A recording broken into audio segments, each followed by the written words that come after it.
आपको पता है पाप कहां से पैदा हुआ है? भगवान के हृदय से धर्म पैदा हुआ है, पुण्य, और भगवान की पीठ से पाप पैदा हुआ है। दोनों भगवान की संतान है, पाप और पुण्य। तो पाप को गलत क्यों मानते हैं जब ईश्वर का ही बच्चा है? पुण्य को सही क्यों मानते हैं? ये भी ईश्वर का बच्चा है। अब देखो, सवाल ये खड़ा हुआ कि ईश्वर ने पाप बनाया ही क्यों? ईश्वर ने दुख को बनाया ही क्यों? क्यों बनाए दुख? सुख ही सुख बनाते, पुण्य ही पुण्य बनाते, पाप बनाते ही ना तो कोई पाप ही ना करता। सिंपल बात थी। झूठ बनाते ही ना तो झूठ कोई ना बोलता। अच्छा एक बात बताओ, यदि पाप ना होता तो क्या पुण्य की कदर होती? झूठ ना होता तो क्या सच की कदर होती? सोचो कि दिन ही दिन होता, रात ना होती।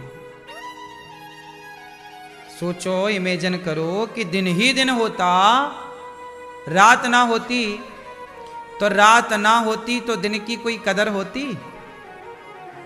बोलो। दिन की कदर हो, दिन की कीमत बढ़े, इसलिए रात बनी। रात की कीमत बढ़े इसलिए दिन बना है। क्यों? बात सही है। जरा एक बात बताओ, यदि दुख ना होता, उदाहरण समझिएगा, यदि दुख ना होता तो क्या सुख की कोई वैल्यू होती? क्यों भैया, टोपा वाले भैया? यदि सुख ही सुख होता, दुख होता ही ना, तो सुख का अर्थ क्या होता फिर? अरे दुख है तो सुख का मतलब है, अर्थ है। हानि ना होती तो लाभ का मजा क्या होता? रोग ना होता तो निरोगी का आनंद क्या होता? क्यों? ये पहलू है। पुण्य ना होता, पाप ना होता तो पुण्य का कोई महत्व नहीं होता। बात सही है। जब आप पाप को देखते हैं और पुण्य को देखते हैं, तब आपको पुण्य में मन लगता है कि यार ये पाप है, ये गलत है, ये सही है ना? पाप ना होता तो पुण्य का कोई अर्थ ना होता। झूठ ना होता तो सच की कीमत क्या होती? सोचिए, स्त्रियां ना होती तो पुरुष की क्या कीमत थी, और पुरुष ना होता तो स्त्रियों की क्या कीमत है? क्यों? इसलिए सब लोग चाहते हैं कि बेटी भी हो और बेटा भी हो। क्यों? क्योंकि एक लड़की, एक लड़का, एक स्त्री, एक पुरुष, ये प्रकृति का बैलेंस है। पाप पुण्य, धर्म अधर्म, जल है तो अग्नि है, माता है तो पिता है, बहन है तो भाई है, पाताल है तो आकाश है, समुद्र है तो नदी है, समुद्र है तो पृथ्वी है, जल है तो थल है। हाँ या ना? ईश्वर ने बैलेंस बनाया है। बैलेंस देखो ना, आपके हाथ दो क्यों हैं? आप बताओ, जब आप दौड़ते हो तो दोनों हाथ दौड़ने में सहयोगी होते हैं कि नहीं? जब हाथ यूं यूं चलते हैं ना, तभी तो दौड़ने में रफ्तार बनती है। शरीर को बैलेंस कौन करता है? हाथ। हाँ या ना? आप जरा आंखें बंद करके वहां से यहां तक चलो, लड़खड़ा जाएंगे। आपकी आंखें दो क्यों हैं? सेंटर में एक होती, बैलेंस शरीर का। पांव दो क्यों हैं? बैलेंस। ईश्वर ने पूरी सृष्टि बनाई, एक बैलेंस बनाया, सब बनाया है। कांटे बनाए तो फूल भी बनाया। क्यों मेरी माँ? स्त्री बनाई तो पुरुष बनाया, इसलिए सुख बनाया तो दुख के बिना सुख की कदर ही ना होती ना, पाप के बिना पुण्य की कोई कीमत ही ना होती। इसलिए पेंसिल बनी तो रबर भी बनी। बोलो हाँ, पेंसिल लिखती है और रबर मिटाती है। बैलेंस, यही पॉजिटिविटी और नेगेटिविटी दोनों से चल रहा, प्लस और माइनस, ये बैलेंस, प्लस माइनस, ऊंचाई नीचाई, लंबाई गुणित चौड़ाई गुणित ऊंचाई गुणित, ये सब जानते हो आप लोग, बैलेंस है। तो ईश्वर ने सृष्टि को बहुत तालमेल से बनाया है। इसलिए आप लोग कई बार कहते हैं भगवान ने दुनिया काहे बनाई, पाप काहे बनाया, अरे भगवान ने संसार बनाया, भगवान होते तो कोई दुखी क्यों होता, कोई भूखा क्यों होता। ये सवाल बेवकूफ लोग करते हैं जिनके पास कॉमन सेंस नहीं होता, सामान्य ज्ञान। लोग कहते हैं कि भगवान होते तो कोई भूखा क्यों रहता, भगवान होते तो कोई गरीब क्यों होता। अरे भाई, गरीबी ना होती तो अमीरी का कोई मूल्य ही ना होता। गरीबी अमीरी ये भी एक बैलेंस। एक बात बताएं, यदि आप गरीबी को देखते हो ना तो आप अमीरी में अभिमानी नहीं होते। जो गरीबी नहीं देखते डायरेक्ट पैसा पा जाते हैं, वो पैसा पाके अधिकांश 99% लोग अभिमानी हो जाते हैं। गरीबी एक बैलेंस। गरीब आदमी गरीबी से निकलकर आगे बढ़ा है और संस्कारी है तो वो पैसे की कदर करेगा। जो व्यक्ति कहते हैं ना नीचे से ऊपर जाता है, वो कुछ इतिहास रचता है। हाँ या ना? तो गरीबी भी आवश्यक। इसलिए हम कहते हैं कि अपने बच्चों को कभी कभी संडे के दिन फुटपाथ पर घुमाने ले जाओ। फुटपाथ पर जो घास की कुटियों पर, झुग्गियों पर गरीब परिवार की माताएं, बहनें, बेटियां रहती हैं, उनके साथ थोड़ा घंटे 2 घंटे समय व्यतीत करो ताकि तुम्हारे बच्चों की आंखें खुलें, वो देखें कि देखो ये ऐसे रहते हैं। आपके पास महंगे महंगे खिलौने हैं तो बच्चे उन खिलौनों को लात मार देते हैं, लेकिन एक गरीब बच्चा है, वो कोई खिलौने नहीं है उसके पास, सपने बहुत हैं पर कुछ भी नहीं है।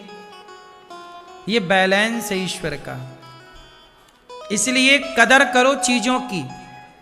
आप लोग ना कदर नहीं करते। कभी गरीबी को देखोगे तो चीजों की कदर होगी। हाँ या ना? रोटी की कदर कौन करता है? जिसका पेट भरा है वो, या जो भूखा है वो? हाँ, भूख ना होती तो रोटी की कदर ना होती ना साहब। बताओ, आप बताओ, आपके घर में बासी रोटी है, 2 दिन पुरानी, परसों की रोटी है आपके घर, माना की, और तभी आप में से लोग, कुछ लोग ऐसे होते हैं, अरे मैं बासी रोटी नहीं खाता। हाँ, बासी कोई खाने की रोटी है। लेकिन सोचो, आज आप बासी रोटी नहीं खा रहे हैं क्योंकि आपके पास व्यवस्थाएं हैं, चकाचक है। लेकिन कभी भगवान न करे आप ऐसी जगह पे फंस जाएं जहां कुछ भी ना हो, फिर तो वहां लगेगा कि भैया वो 2 दिन पुरानी वाली दे दो, 1-2 बड़ी भूख लगी है। तो उस समय कोई आपको बासी दे और 3 दिन पुरानी दे, खकड़ा बिल्कुल पापड़ जैसी रोटी, तो आदमी खाएगा कि नहीं? सूखी, और नमक भी ना दे उसमें, और अचार भी ना दे, और बड़ा धन्ना सेठ था और आज कुछ नहीं है, भूख से तड़प रहा, और आपने बासी दे दी, तो खाएगा कि नहीं? और उसमें स्वाद आएगा कि नहीं? हाँ, रोटी की कदर अमीरी में नहीं होती, रोटी की कदर ही गरीबी में होती है। इसलिए ईश्वर ने गरीबी बनाई है। इसलिए गरीबी आए तो परेशान ना हुआ करो। जो आज गरीब हैं तुम कभी अमीर थे, और जो अमीर हैं वो कभी गरीब थे। तुमने अमीरी में पैसों का दुरुपयोग किया, तुमने संभाला नहीं। पैसा आए तो शराब पीने लग गए, पराई औरतों के संग क्लबों में जाके नाचने लग गए। पैसा आया, तुमने लक्ष्मी का मिसयूज किया, दुरुपयोग किया। हमारा देश सोने की चिड़िया थी, सारा लूट के अंग्रेज मुगल ले गए। क्यों? क्योंकि भारत अभिमान में चढ़ गया था, पैसा ज्यादा था।